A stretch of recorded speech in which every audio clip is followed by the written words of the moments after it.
Dr. Martin is a professor of practice at Emory University, where he has taught geology and environmental sciences for 35 years. A specialist in ichnology, the study of modern and fossil animal traces, he has authored 9 books, including Life Traces of the Georgia Coast and Tracking the Golden Isles. A fellow of the Explorers Club and the Geological Society of America, he is also a popular speaker and online educator. His presentation today, Signs of Water and Traces of Life on the Georgia Coast, and I'll hand it over to Dr. Martin. Thank you, Robin.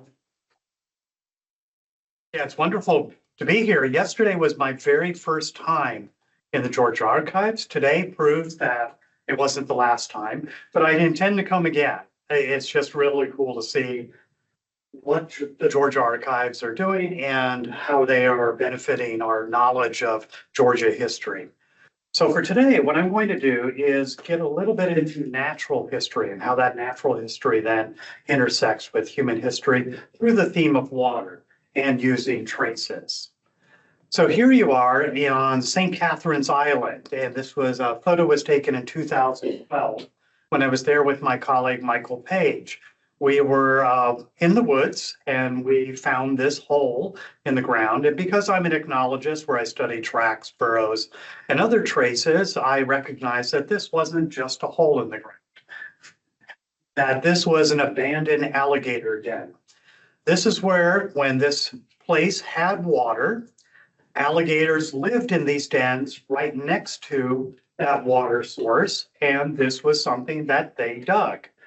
So in 2012, when we mapped this, we had GPS units with us and we mapped these out in the field on St. Catherine's Island. We agreed that yes, this one definitely existed in the past when there was water in this place, but there wasn't then.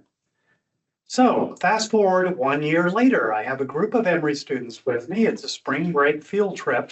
We went down to St. Catherine's Island and other Georgia barrier islands. My students there, it looks like it's some sort of arcane, maybe religious ceremony, but actually they're doing science.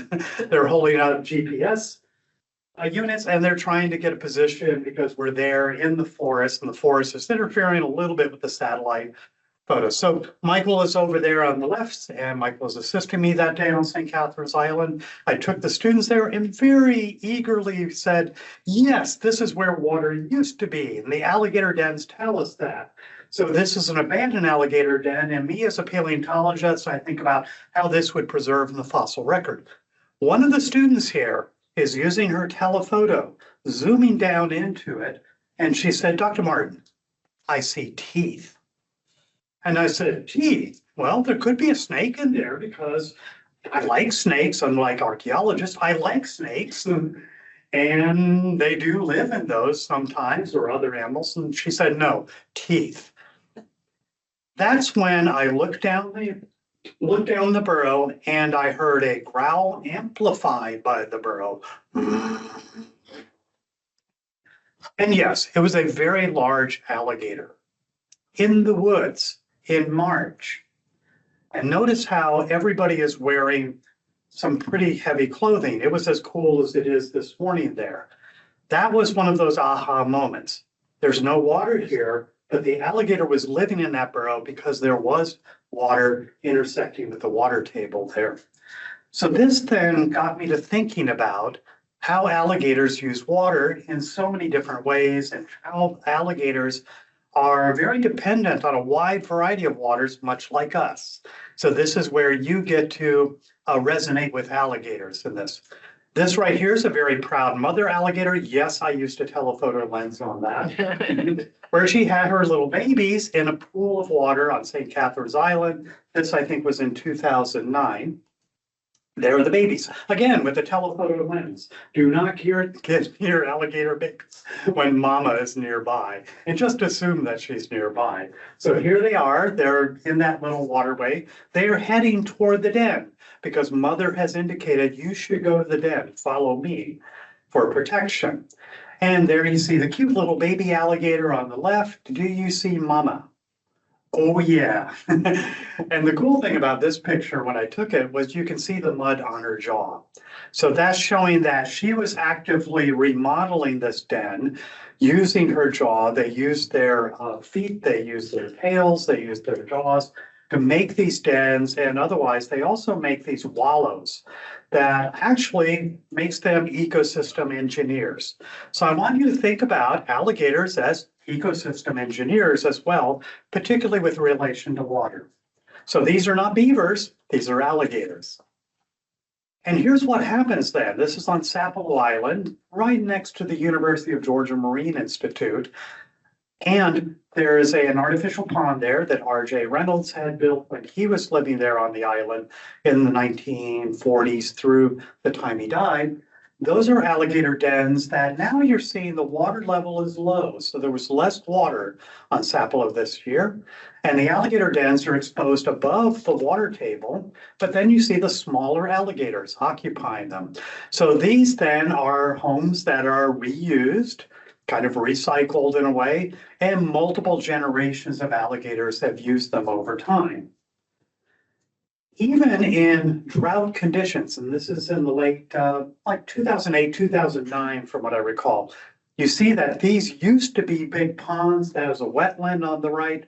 That used to be a pond, and you can see it historically on the maps how that was a pond that was there for from the 1940s on. It's now down to just what looks like a puddle. There is an alligator den there, and there were fresh alligator tracks outside of it. Also on the right, same thing. There was an alligator that was using that as a den in this wetland. That's not a wetland. Then the last time I visited, it was. So the alligators are using these places as their dens as places for them where they have access to water, but they also use them for protection. So when there's a fire that occurs on any of the Georgia Barrier Islands or anywhere on the Georgia coast, they're safe. And this was on Cumberland Island, and there were alligator dens nearby there. I've also seen this on Wausau. I've seen it on other islands. Whenever there's a fire, the alligators are completely safe. Now, here's a really cool thing too, is Michael is there for scale. This was in 2012 when we first started mapping these alligator dens. As you can see, there's a den just to the left there. Also in front of him, he is pointing at bones. Those are the bones of prey animals. So if you are an alligator and you are at the water table, you have water, the other animals smell the water, and this is like DoorDash, is your meals are coming to you. You are an ambush predator, and as soon as that animal comes to your burrow, you have water and you have food. Oh, and by the way, there's another one in the background. So we actually mapped about 5 or 6 here that were in a former wetland where these alligators, and now I never assume that they are unoccupied. That these alligators may even have been using them then when we were there. So here's a collection of bones. You can see the various prey items they have, mostly deer. Sometimes on some of the islands where there are feral hogs, they will get some of the hogs too. There were raccoon bones here. And to the right, you can't see it because very well in the shade there, but that is a dead vulture, a freshly killed vulture. So what happens, it's a 2-for-1 special, like a coupon. You get the animals that you kill, you leave them out there, you eat them a little bit, leave them out there, the vultures come, and then you got chicken tide. So here with this, I want you to see how an alligator walks. And when this alligator is doing this eye walk, I want you to think about the tracks that it's making.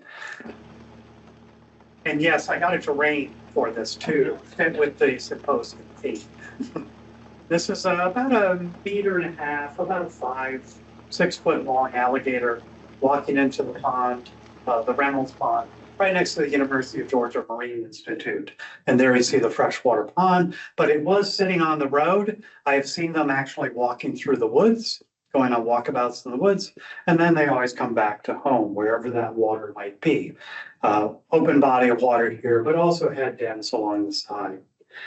Here's the cool thing about alligators too, again, as ecosystem engineers, they make trails.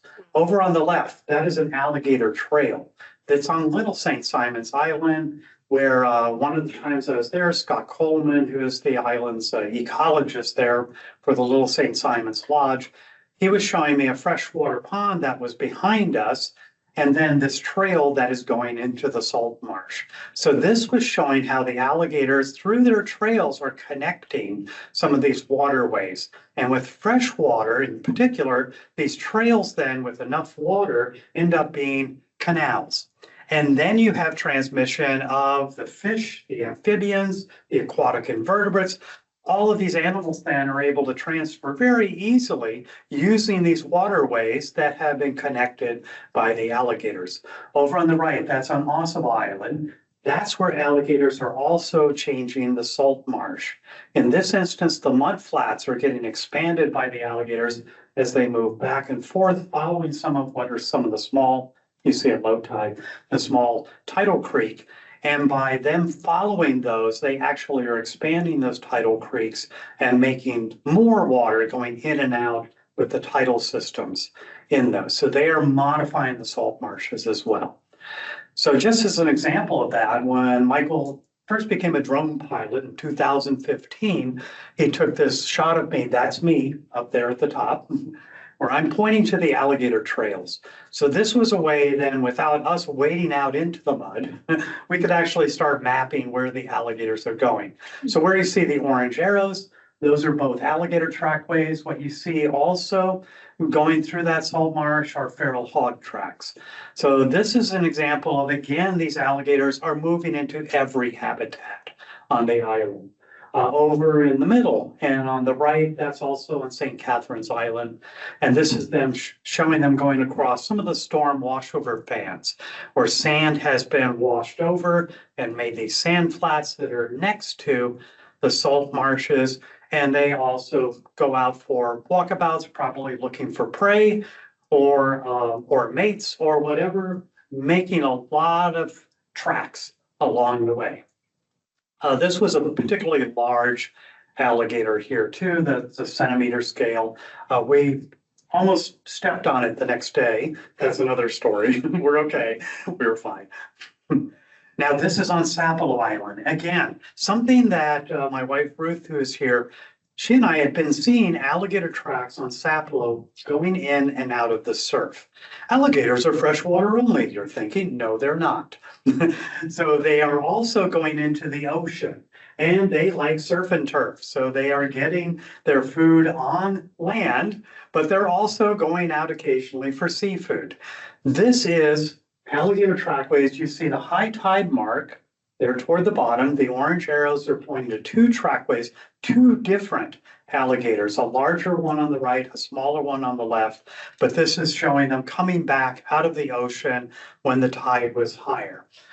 So what they're doing is going out there sometimes at night, sometimes during the day, but they are regularly moving back and forth between a freshwater pond that's on the other side of those dunes. And as you can see, that's quite a distance. They are walking quite a ways while they're doing this. And on the right, you can see where that large alligator was coming out of the surf. We saw these tracks for years, but it wasn't until 2019 we finally saw one in the water. So when mapping these and also just looking at how many were there, you see the crisscrossing tracks there. We followed them back. We did find the freshwater pond where they were staying that summer. This was, I think, in August 2019. So there you go. We finally saw one in the water in 2019. Now, we did tell, this is on the north end of Sapelo Island on Cabretta Beach. We did tell a couple that was there with their dog not to let their dog go run into the water and play around. Even though this was a small gator, the tracks we found earlier were from a much larger one as well. And you can see shorebirds off in the distance. That's on Blackbeard Island, just north of Sapelo. So they make trails, and the trails actually are connecting then, like I said earlier, fresh water to salt water, but sometimes going through the marshes. This one on the left is cutting through the marsh. That is an alligator-wide trail. That is not a deer trail. That is not a raccoon trail. But I'm doing this to indicate that is an alligator-wide trail. And then you see this trail over on the right that was on Sapelo. where they actually were forming a trail over the course of several years, going up and over the sand dunes there. So this is a good introduction then, I think, for us to think about the Georgia coast, the theme of Georgia waterways, of how the Georgia coast in particular has a lot of life there. And the life there is quite diverse because the waters are diverse.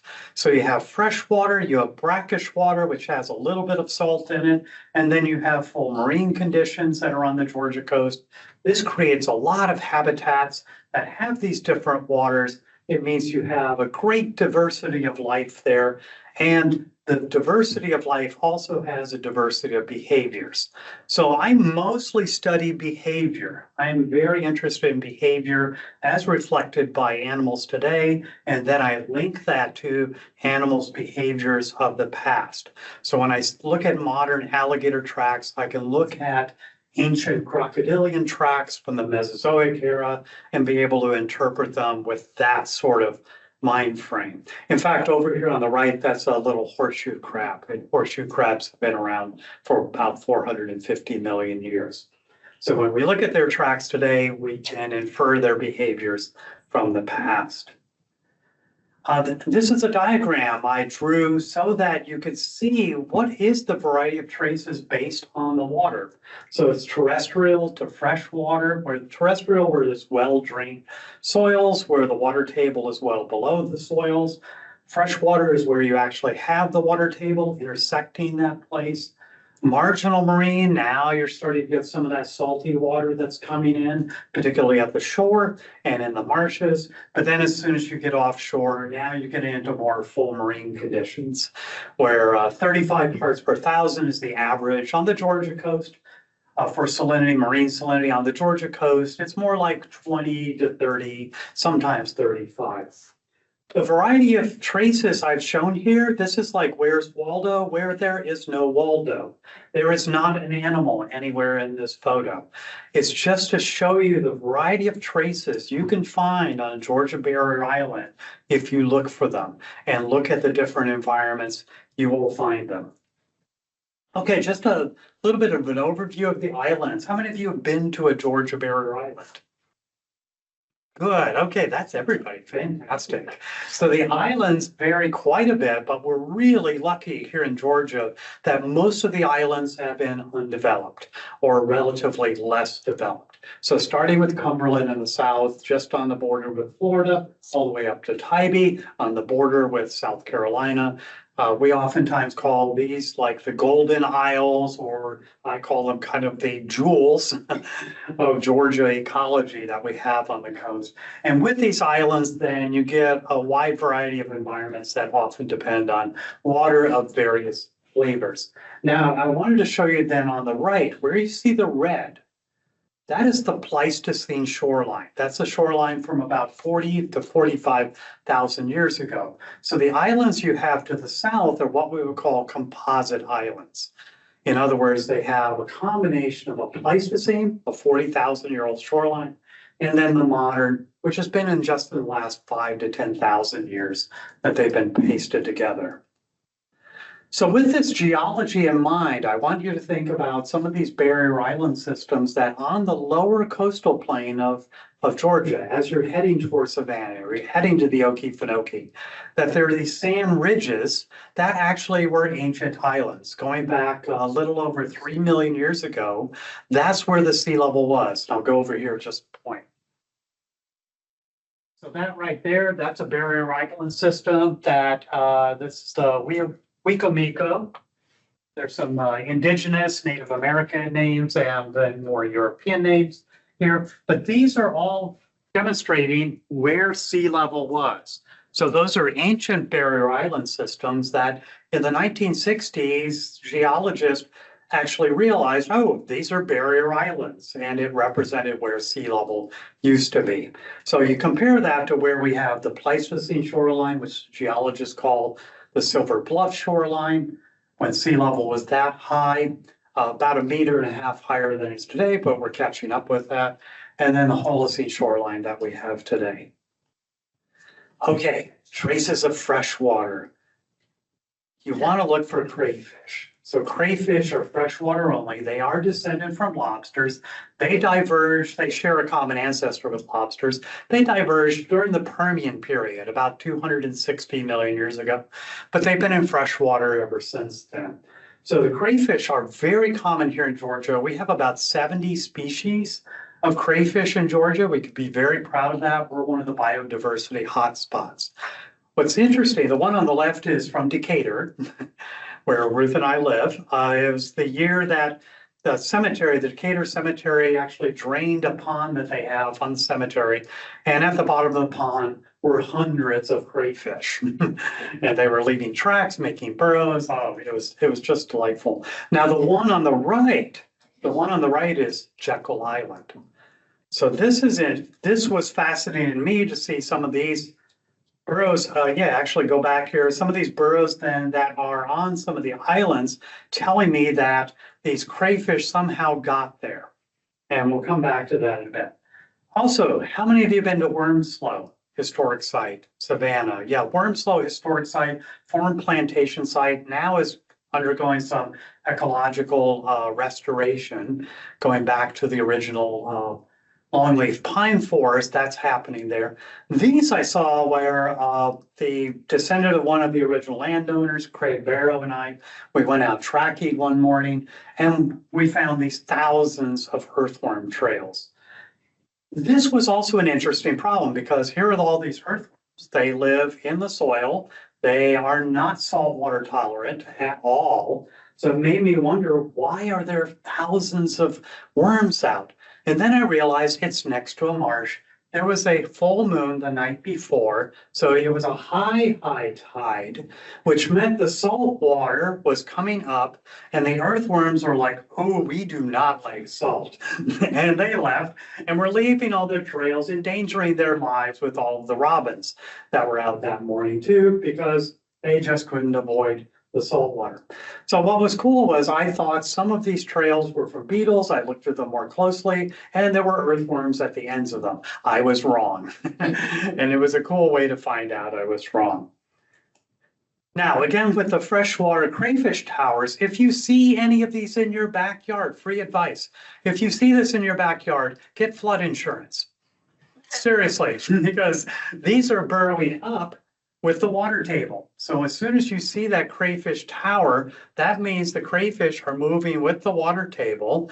And when it's low, they go down to the water table. When it's high, they go up with the water table. So this means the crayfish are moving up and down. I've actually seen fossil examples of these going back to the Triassic period, more than 200 million years ago. And they were doing that then too. So a tried and true behavior that they're doing. Oh, and these were on Jekyll, Cumberland, and Sapelo. I've read also that there were crayfish reported in the 1930s from St. Simon's as well. If you were going to see some of these traces at the surface, you're going to get more of the muddy, lumpy volcano on the left is going to be formed by a freshwater crayfish. Mud fiddlers, which fiddler crabs, which live in the marshes. They're going to make more of that kind of turret that's going to be connected to a really complicated U-shaped kind of burrow system. And then you have that straight vertical shaft that's associated with a ghost shrimp, which I'll introduce a little bit more. And they reinforce their burrows with like pellets that are like little bricks in a wall. Okay, I did have to put in an amphibian this morning. So here was an amphibian that left some traces, and this I should have credited Dr. Gail Bishop, who did a lot of sea turtle. He was a paleontologist, geologist, but did sea turtle conservation on St. Catherine's Island for well over 20 years. He took this picture, sent it to me, and said, "What do you think was happening here, Tony?" And boy, did I have fun with this. Because why was this toad on a beach? Toads and frogs, of course, are freshwater only. They are very intolerant of salt water. And I'm thinking this toad was out getting some insects first thing in the morning, but there was a lot of activity going on here, so I mapped it out for you. Yeah, it was also going to the bathroom while it was there, but also changing its gait. And this was just such a cool thing for Gail to give me as a little problem. I wrote a chapter about it in the book, and tracking the Golden Isles, because it's a little detective story about what this toad was doing early that morning and how it was interacting with this beach environment. In fact, the tracks you see up in the upper right, those are from a ghost crab. So overlapping with ghost crab territory. Now, when we get into brackish and marine traces, we have a long list of organisms that interact, animals in particular, that interact with these environments. I'm going to show you just a sampling of those. I purposefully did not put in bird traces because this talk would have been all bird traces. So I do want to show you some of the more common traces that you might see and how they indicate what's going on with the water. So here, those are ghost shrimp. You almost never see them. Almost never. There's a reason why they're called ghost shrimp, is that they're really elusive, and if you see them outside of their burrows, they look more like that poor guy down there at the bottom. They're almost translucent, and they're very uncomfortable out in the open. So they burrow down as much as 2 to 3 meters, or like 6.5 to 10 feet. They go way down and they make these very complicated burrow systems. At the top of the beach at low tide, look for the little volcanoes. Those little volcanoes that have the chocolate sprinkles around them. They are not chocolate sprinkles. Do not sample them. It's ghost shrimp poop. But also notice my hand there on the lower left. That's the burrow part where it reinforces the burrow by rolling up balls of sand and pasting them with good old 100% natural shrimp spit, and making those burrows so that they can withstand and are more durable in the surf zone. So you see a burrow system exposed there over in the lower right, and those actually fossilize. So fossils of these burrows go back about 250 million years. I have colleagues in Brazil who have documented them going back that far. So here in Georgia, though, you can go to the west side of Sapelo Island and you can find the burrows. There on the right, you can find the burrows that match identically the ones you have on the right. So when we look at these, we can think about how these burrows are identical, and they're also shoreline indicators. I know when I find those fossil burrows, I'm close to the shoreline. So this is a really sensitive indicator that even geologists in the 1960s used to be able to map out the barrier island systems on the Georgia coastal plain. So that's something for you to think about, how geologists use these as tools for interpreting ancient environments and what was happening with sea level back in the past. This was one of the really fun, again, detective story traces. Ruth and I were walking early morning on Sapelo Island Beach. I think it was 2004. And we found these. I'd never seen these before. These are totally weird because that's the bottom of a ghost crab where it sat down in the water and then it walked away. Where are the tracks leading to it? They're not there. So it must have obviously parachuted down onto the beach, right? So this was a little bit of a mystery. And then I realized, oh, wait, okay, low tide came down there when the tide was dropping. It was thirsty. So when we think about water, we also have to think about animals that require water. Ghost crabs are these transitional animals that live mostly on land, but they have gills. So they have lungs, they have gills, they have to get down to the water table to rehydrate. This one had been out all night, and last night was Friday night, so maybe you can empathize with this, but it was out all night and ran down to the surf so that it could rehydrate. So you see those little bristles on the sides of the legs. Those actually act with kind of like capillary action, pull up the water, and then they are actually able then to rehydrate. So this was pretty cool. I was able to document these and published a paper on it the following year, just to show that these are sort of traces that these crabs make from this behavior. Wouldn't it be cool if we found a fossil record? And I'm happy to say about 4 or 5 years later, some Italian geologists did indeed find some from some rocks that were a few million years old there in Italy. Now, how many of you love horseshoe crabs? That's everybody, yes, good, okay. Have you ever seen a baby horseshoe crab? And I'll need to find a picture of one where I have it on the end of my index finger, little babies. So they're going to start hatching in about 2 or 3 months. The mating is coming before that. I don't need to draw diagrams, do I? Okay, yeah, the mating happens before, then they have the little ones. And the little ones do these little burrows, these little shallow burrows and trails on the sand flats during the midsummer. And then that's a small one over on the right. I'm doing this right here, just a little type there. Now, with the adults, sometimes they come out of the water and sometimes they're stuck. So they try to get back into the water like this one did. They have gills, they have to go back in the water. This one I actually saved where I thought it was dead and then picked it up and put it back in the water when I saw its legs start moving. So I sang Born Free while I did that. It was a beautiful moment. Okay.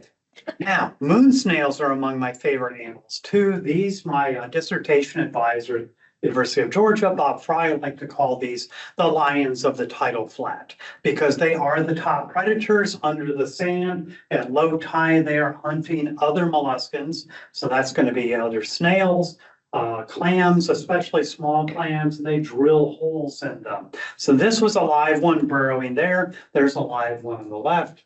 That's a dead one on the right, and it was cannibalized. When you find those holes, you might think, oh, I can make earrings or a necklace out of that. You're going to have earrings of death because that is a predation trace. That is a trace of a moon snail that drilled into and sucked out the innards of that moon snail there. So whenever you find these, just think death. Now for this, marine clams actually will bore into driftwood. So look at driftwood carefully if you're on the beach, because obviously the wood originally was in fresh water. So these are trees that were growing in fresh water or having fresh water in their root systems. They die, they go to tree heaven, of course, and then they get floating out to sea. Then marine clams bore into them. And in this instance, you actually see the clams there. This was on Wausau Island just a couple of months ago. I found this examples of this. So be looking for this. This behavior has been around for about 160 million years. Oh, and whenever you find a sea star or a sand dollar, isn't that beautiful over on the left? They need to get back in the water. They are fully marine organisms. So anything that's related to sea stars, sea cucumbers, sea biscuits, sea urchins, sand dollars, those all require full marine salinity. So they are trying to get back into the water when you see them burrowing like this or making these beautiful trails. That is a result of them seeking moisture or trying to avoid predation in this instance. So yeah, that's a live sand dollar over on the right and a live sea star there on the left. Now, of course, also the Georgia coast is famous for its sea turtles coming up and nesting on our beaches. So the undeveloped islands have large numbers, and a few years ago, record numbers that were coming up on the beaches. The most common ones are loggerheads. Oh, and I actually should have credited Carol Ruckdeschel there. That's a picture by Carol Ruckdeschel of a leatherback turtle, which are more rare, and they make huge trackways because they're the largest marine reptiles that we have off the Georgia coast. So they're coming in, they're laying the eggs. This is on Jekyll. So Ruth and I, we saw these eggs weathering out of one of the dunes there. So they are nesting in the dunes, coming up out of the water, nesting in the dunes. So there is then the eggs are in a place where they're hopefully not getting too much water to drown the babies. And if they are up high and dry long enough, they incubate, and then the babies run down to the water. And those that make it up to 30 to 35 years old, they come back to the land, the females to lay the eggs. Okay, now we're going to jump to humans. So this is going to intersect with some of the talk, one of the talks this afternoon, more about the human interactions. So I don't do humans that much. Some of them are among my best friends, but nonetheless, I'm more about animal traces. Nonetheless, I thought this was important for the Georgia archives to show this connection between how humans have been modifying these environments as ecosystem engineers, just like the alligators. Now, these are shell rings. I drew this for my 2013 book, Life Traces of the Georgia Coast, that show all of these shell rings at the same scale. So you can get an idea of the Native American, the indigenous presence, how these shapes may have been representing some of their village structures. And there used to be a lot of debate about that. Is it for a village? Is it for parties? Is it for religious significance? And it seems like the answer was yes. So these are representing some of these on three different islands. Yes, Sapelo, St. Simons, and Skidaway. So there's Ruth there for scale. That's a cross section of the one on Sapelo Island that I actually can take students there pretty easily because it's right by one of the roads on the northwest corner of the island. And that's a trench that was dug by archaeologists, I think going back into the 30s. You can see it's about 3 meters or 10 feet tall ring, and it makes this nice structure that you can see on the LiDAR map over there to the right. These shells then were recycled. So actually, I'll go back here. Let me point to this. Those are excavation sites. So what happened then with plantation, agriculture, and then the enslavement of people from Western Africa, then they were actually for a source of shells for the tabby. These are mostly oyster shells. There's some other clam shells in there, occasionally whelks, crab parts, and things like that. So representing some of the indigenous people's diets, mostly oysters, but nonetheless, these were then these shells, which were more than 4,000 years old and were recycled and put into the tabby, which is kind of a pre-concrete, pre-cement form of buildings, mimicking what probably came from northwestern Africa, that this was a kind of architectural form. And along those lines then, if you go to Savannah, so those were really traces of slavery. So if you go to Savannah and you're in the historic part of Savannah, this is close to the Riverwalk, you see all of these stones. As a geologist, I look at those and I was like, these stones aren't from here. And they're from Europe.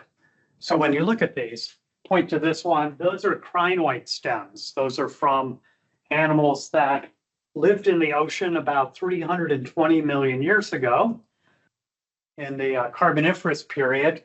There are no rocks like that in the Savannah area. These are probably burrows from invertebrate animals.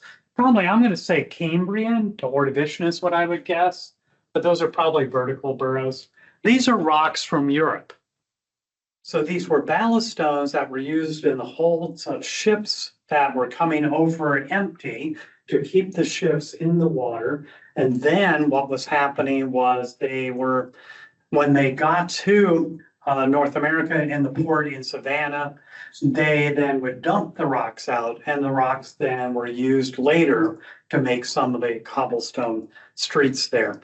And then those ships were loaded with, of course, the agricultural goods that were made from slavery. So you actually see then these traces of slavery in the landscape.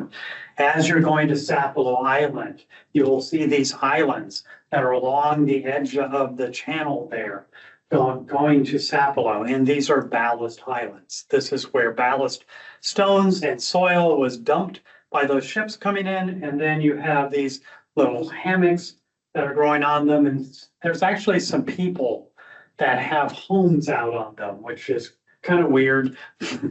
My opinion, if you're in the audience, I'm sorry, I just think it's a little weird.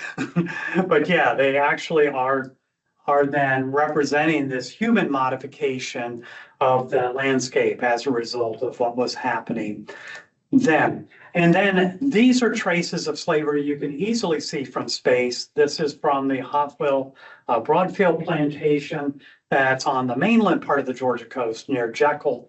These are plantations that were made using the science of rice agriculture that Western Africans knew quite well, that they had perfected over thousands of years.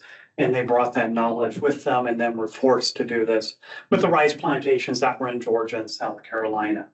When you go to the Hofwil plantation today, it is a wetland. It's a freshwater wetland.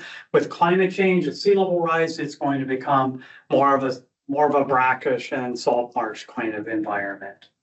You can also see, if you go there, it's a state park, state historic area. Look at the bricks and you will see the fingerprints of the enslaved people there, with my hand there for scale, the fingerprints of the people who molded those bricks. So I like to think about cognitive traces and cultural traces on the Georgia coast. I highly recommend it. If you haven't read it, Dr. Buzzard and the Polito Man by Cornelia Bailey. She died a few years ago, but she was a Gullah Geechee, saltwater Geechee storyteller who lived on Sapelo Island, and a lot of her family still lives there. On the right is Yvonne Grosvenor. She is a master weaver. She learned from a master weaver that these are cultural traces from Western Africa that were handed down over thousands of years. Some of the baskets that she's making there in this photo, she learned from a master weaver his baskets are actually in the Smithsonian as an example of this sort of cultural trace that came from Western Africa, still there. Okay, so the ultimate human trace is going to be sea level rise, and it's happening now. It is happening now, and climate change is happening now. This drone footage is from 2015. It's from almost 10 years ago. And this is the salt marsh on Sapelo, very much flooded. So the flood tides now are getting higher. And this was called a king tide at the time. It's happened much more often since then because sea level has gone up. So this is what it looked like. And I was shocked by this. I wrote a chapter about it in the book where I was there with a crew from Emory University. We were trying to get to the beach on Sapelo Island, and the flood tide actually flooded the road. It was the first time I'd seen that in my life. I'd been coming to Sapelo for well over 20 years. First time I'd ever seen that. And then you see the walkway to a little gazebo that's out in one of the salt marshes underwater as well. I've often taken my students there to have our lunch, and this time we did not do that. So here's what would happen, worst case scenario, if you melt a lot of the glaciers, if we have this 1.5 to 2 centimeter degree increase going well into the 21st century. This is what Jekyll will look like. And a lot of Jekyll will be underwater as a result of a 1 meter rise. So because a lot of the Georgia coast and the Georgia Barrier Islands are so close to sea level, this is going to impact their freshwater ecosystems and the terrestrial ecosystems. Another symptom of climate change are hurricanes. So we actually had two pretty strong hurricanes sequentially in years, which is relatively rare because the Georgia coast actually has a pretty wide shelf that slows down the hurricanes or bends them toward North Carolina. So we had Hurricane Matthew 2016, Hurricane Irma 2017. That also affected the Georgia coast more than in previous years. So what happened then was on Ossabaw Island. I was on Ossabaw soon after Matthew, and a lot of the live oaks were not live, that they were recently dead as a result of being uprooted. These were 150 to 200-year-old trees uprooted by that. And then you're also seeing these storm washovers, where the beach now is going over the forest, into and over the forest, and wiping out some of the dunes that are there. So with sea level rise and storms combined, this is going to cause a migration of the islands toward the mainland. And you can see this for yourself on Jekyll Island. Go to Jekyll. So what I've shown there toward the north end, there's a bike path, and Ruth and I, we oftentimes go Thanksgiving, ride our bikes around there. And there was the year after Irma, which was in 2017. Yeah, it's actually 2017. It's when we first noticed it. The bike path was wiped out.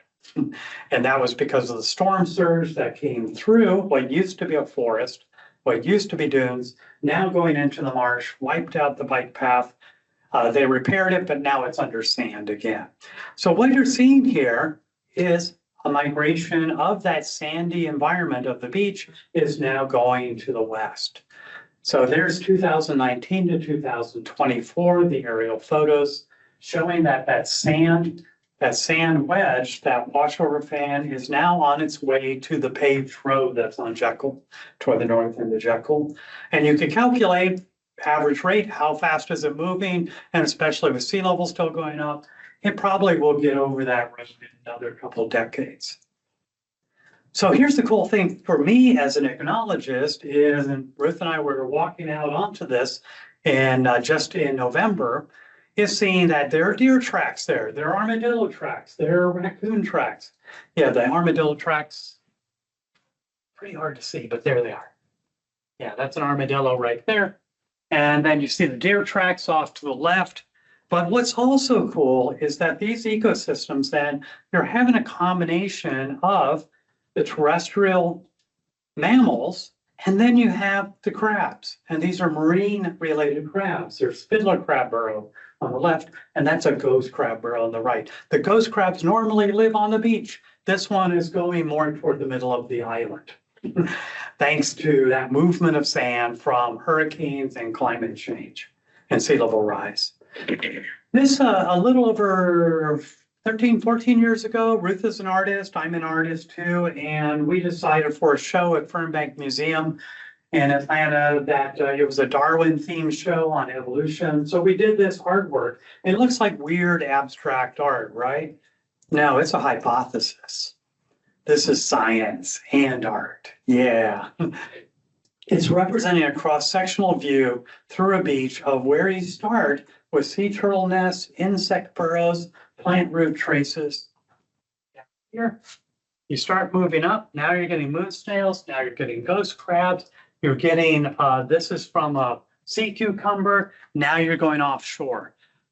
So this is a scientific hypothesis showing going into the future, we're going to have the terrestrial and freshwater traces replaced by those of marginal marine to marine animals. And who knows where that will go into the future then. So if you want to learn more about the Georgia coast and the intersections of environmental histories and human histories, we have the Georgia Coast Atlas, and it's just georgiacoastatlas.org. Go to that. We have a new and improved website that's going to come out. You're learning about now. It's going to come out in just a few weeks or so.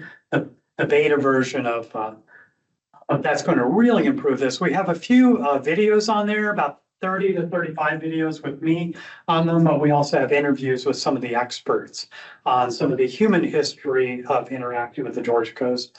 So there's Dr. Hedda Fields-Black, whose her specialty is on rice plantations. Dr. Taya Miles, her specialty is looking at the intersections of indigenous people and African people on the Georgia coast and African Americans. And then Janice Ray, a lot of you probably know of her. She's one of Georgia's most famous and most beloved naturalists and writers. So we have those interviews with them on the website as well. But you can also look at books. How about that? There's Light Traces of the Georgia Coast, that's on the left. It's a big, thick book that I did write for a general audience, but it's also used as a standard reference for about traces for the Georgia Coast. And then I just happen to have a copy here. Oh, and actually, it's four. I brought 4 copies. So that one came out at the absolute worst time for a book in natural history, which was in May 2020. There was absolutely nothing else going on at the time to distract us from that. But nonetheless, I am proud of it as a book, and I think it's been loved since then, once people rediscovered it. And that's the end. There's a sunrise and a sunset over the water. There you go.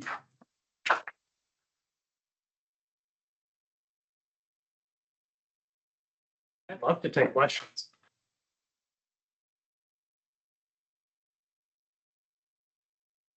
Bolster. Do you interact with the public policy process that goes on in Georgia about the coast? I don't. You do, but I don't. Yeah, like I said earlier, I use this as an 𝘕 𝘓𝘪𝘢 line. I was like, I don't do humans. So I don't do much of that. A lot of my colleagues at Emory do. And they aren't necessarily working with the Georgia coast, but I have colleagues who work a lot with environmental policy. What we are hoping to do with the Georgia Coast Atlas is have that as a resource for people like you and others who work with policy and making informed policy decisions. So Sally Bethia yesterday, when I was watching her speak, she was talking about that, where you have to have the science, you have to have the data, but then community support, and then people who know policy and law. That you have all of those people with all of those interests working together. So we're hoping with what we're doing at Emory, with the Center for Digital Scholarship, is having it as a resource for people to be able to use to make informed decisions. Does that make sense? It does, but I wish you'd be more active. Well, I can only do so much, me personally. Okay. Well, and by doing these talks, that's part of it, is making people aware of, and what I like for my books to do is increase awareness that people now, they don't just see holes in the ground. They don't just see holes in the wood. They don't just see nothing. I don't see anything here. It's like, oh, there's a lot there. There's some biodiversity is just out there for you to discover. And then wouldn't it be great to preserve that? That's kind of the ichno evangelism I do. Do you have an opinion about the 𝘎𝘭𝘥𝘦𝘴? Do I have an opinion? Yes, the 𝘎𝘭𝘥𝘥𝘥 deserves to exist and continue to exist in perpetuity. It is also, thanks to an ancient barrier island system, has caused the 𝘎𝘭𝘥𝘥𝘥 to be where it is.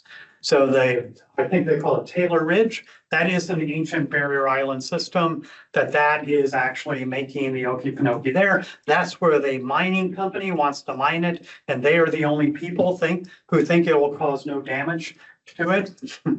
So yes, I definitely have a very strong opinion about that, and it's geologically informed as well. When you were walking around with all those alligators, did they ever bother you? Yeah. You just, you don't ever, Never. you just stay away from them. I feel much more in danger, like the traffic we drove here.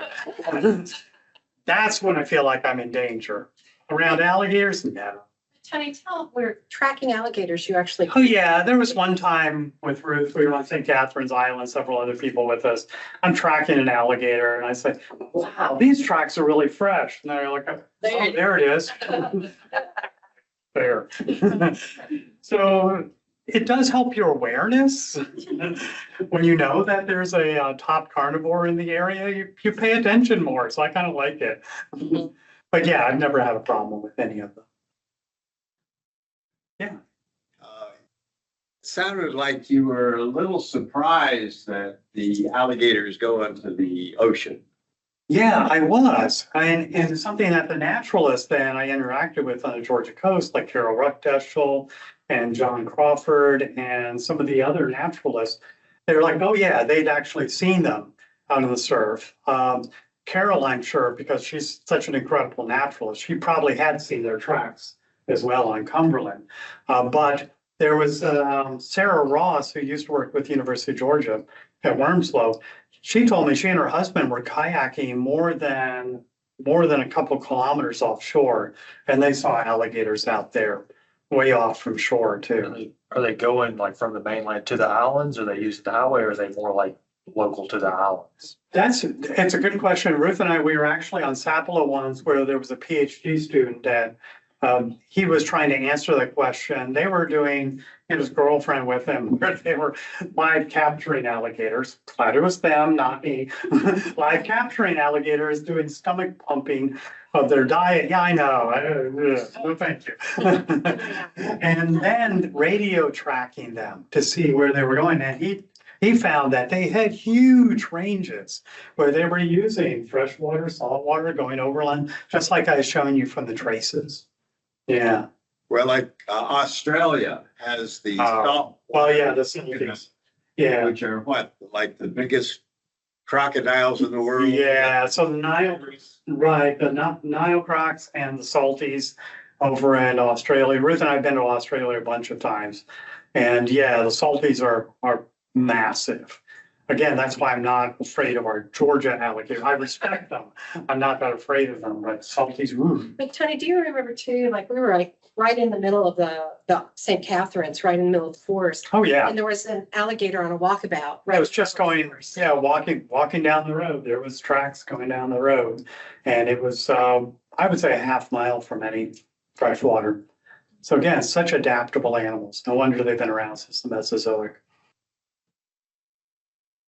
What's your favorite animal? Or do you have? Oh, no. So people who have kids, who's your favorite kid? It's reminding me of the acknowledgement I read in a book that, oh, I just love it, where he said, to my favorite child, you know who you are. Yeah, ghost crabs. Okay, if cornered and forced to, I would say ghost crabs. I'll probably write a book about ghost crabs and their traces and behaviors because they're just absolutely such fascinating animals to me. They're so adaptable. They're an example of an animal that anti-evolution people would say doesn't exist because it is a transitional animal between marine and terrestrial with all of those adaptations representing that. And yeah, I'd probably ghost crab. Yeah, you're right, Ruth. What is the big difference between crocodiles and alligators? And do we still have crocodiles in Florida? Yes, so there's the American crocodile in Florida. The answer to your first question is that alligators and crocodiles today belong to the same evolutionarily related group called crocodilians, and they are in a bigger group called crocodilomorphs. So the alligator lineage split off during the Jurassic period. So you have alligatoroids that were during the time of the dinosaurs, in which Georgia had an alligatoroid during the late Cretaceous. That was about about where that trash bin is, that long.